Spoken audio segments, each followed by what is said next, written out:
এই দেখো যাচ্ছে আমাদের সঞ্জয় ভিলেন।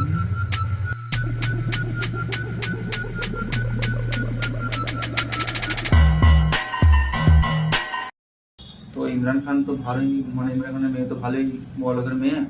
তা যাই হোক, তোর ক টাকা লাগবে বড়লোকে ছাড়া? ভালোটা বাচ্চাটা মানে একটা মানে ফিলিংস একটা মানে ভালোবাসা যার একটা টান থাকে শুনলে একটা এনজয়, ঠিক আছে, সেটা পয়সা দিয়ে কোনো কেনা যায় না। ভালোবাসাটা এমন জিনিস একটা জীবনের একটা, ওর জীবনে আমার জীবনে মানে কি বলতো একটা বাঁধন সত্যি। যখন আমি ইমরান খানের মেয়েকে প্রথম দেখেছিলাম, अच्छा তখন যে আমার মনের ভেতরে একটা মানে ফিলিংস দেখেছিল, হ্যাঁ, তখন তিল তিল করে গড়িয়ে গড়িয়েছে 3 বছর 4 বছর থেকে 5 বছর ভালোবাসা আমাদের মানে বাঁধন। সেই বাঁধন পয়সা দিয়ে কোনোদিন কিনা যায় না, এটা ইম্পসিবল, ঠিক আছে। प्यारी समझ गई।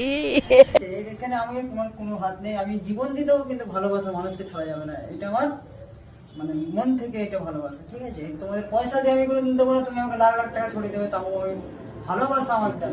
একদম কথা বলবি না, একদম সামনে ঢুকাবো। থাক, ছাপ।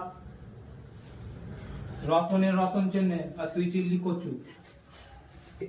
তোকে যেতে আমরা যদি মেয়ে যেতে আশেপাশে থেকে দেখেছি, প্রথমে ঝাঁকুনি, তারপরে কাঁপুনি, তারপর আর বললাম না।